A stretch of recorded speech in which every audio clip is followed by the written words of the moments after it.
మంత్రులతో CM Revanth Reddy Zoom meeting నిర్వహించారు. మేయర్లు, చైర్మన్ల ఎన్నికపై రేవంత్ దిశానిర్దేశం చేశారు. కాంగ్రెస్ దే పై చేయి కావాలని సీఎం రేవంత్ రెడ్డి ఆదేశాలు ఇచ్చారు. మేయర్లు, చైర్మన్ల ఎన్నికల్లో అప్రమత్తంగా ఉండాలన్నారు. హంగ్ మున్సిపాలిటీల్లో కాంగ్రెసే పై చేయి సాధించాలని పిలుపునిచ్చారు. ఇన్ఛార్జ్ మంత్రులు, ఎమ్మెల్యేలు, ఎమ్మెల్సీలు ప్రత్యేక దృష్టి పెట్టాలని సీఎం రేవంత్ ఆదేశించారు.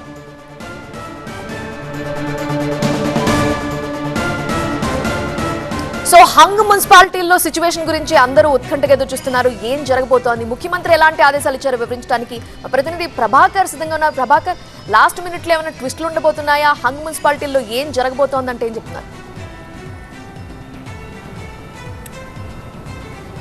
హంగ్ మున్సిపాలిటీలపై కాంగ్రెస్ పైచేయి సాధించడానికి మొన్నటి నుంచి కూడా కసరత్తు చేస్తుంది. మొన్న మంత్రులతో సమావేశం తర్వాత సీఎం నిన్న జూమ్ మీటింగ్ కూడా పెట్టారు. జూమ్ మీటింగ్లో కూడా చాలా కీలకమైన ఆదేశాలు ఇచ్చారు. హంగ్ మున్సిపాలిటీస్లో మెజార్టీ స్థానాలు దాదాపుగా 30 స్థానాలకు చేరువలో కాంగ్రెస్ పార్టీ చేజిక్కించుకోవాలంటూ కూడా ఆదేశాలు జారీ చేశారు. దాంతోపాటుగా ఎక్స్ అఫీషియో అట్లాగే స్థానికంగా ఉన్న మంత్రులు దీనిపై కోఆర్డినేట్ చేయాలి, ఎక్కడ కూడా హంగ్ మున్సిపాలిటీలు చేజారొద్దు అని చెప్పారు. కాకపోతే మనం కరీంనగర్ విషయంలో ఇందాకే ట్విస్ట్ చూసాం.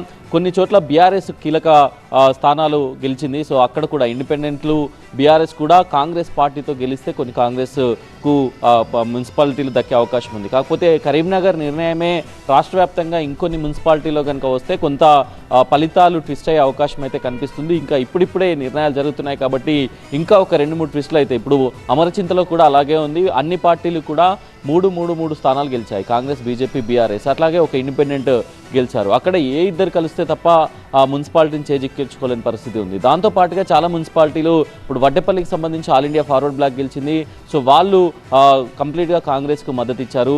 సో మద్దతు ఇస్తారా లేకపోతే కాంగ్రెస్ పార్టీ అభ్యర్థిని మేయర్గా, చైర్మన్గా ఉంచుతారా అనేది అయితే చూడాల్సి ఉంది. ఇలా చాలా మున్సిపాలిటీస్, బెల్లంపల్లిలో ఇండిపెండెంట్లు వచ్చి కాంగ్రెస్ పార్టీలో చేరారు. నిన్నటి వరకు బీఆర్ఎస్ వశమవుతుంది అనుకున్న బెల్లంపల్లి ఈరోజు కాంగ్రెస్కి క్లియర్ ఎడ్జ్గా కనిపిస్తుంది. ఇక జగిత్యాల విషయంలో మొదటి నుంచి కూడా కన్ఫ్యూజన్ ఉంది.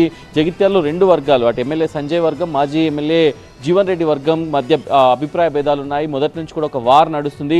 సో నిన్న జూమ్ మీటింగ్లో సీఎం చెప్పారు దీనిపైన వెంటనే సార్ట్అవుట్ చేయాలి అని చెప్పారు. మన మంత్రుల సమావేశంలో కూడా గౌతమ్ సవాంత్ని, ఏఐసిసి నేత గౌతమ్ సవాంత్ని కోఆర్డినేటర్గా వేసిన నేపథ్యంలో నిన్న మీనాక్షి నటరాజన్ సీఎంకి తెలిపారు. అక్కడ కీలకంగా గత కొద్ది రోజులుగా కాంగ్రెస్ పార్టీతో పనిచేస్తున్న నాయకులకే చైర్మన్ పదవిని ఇస్తామని చెప్పడంతో అక్కడ కూడా కూల్ అయినట్టుగా తెలుస్తుంది.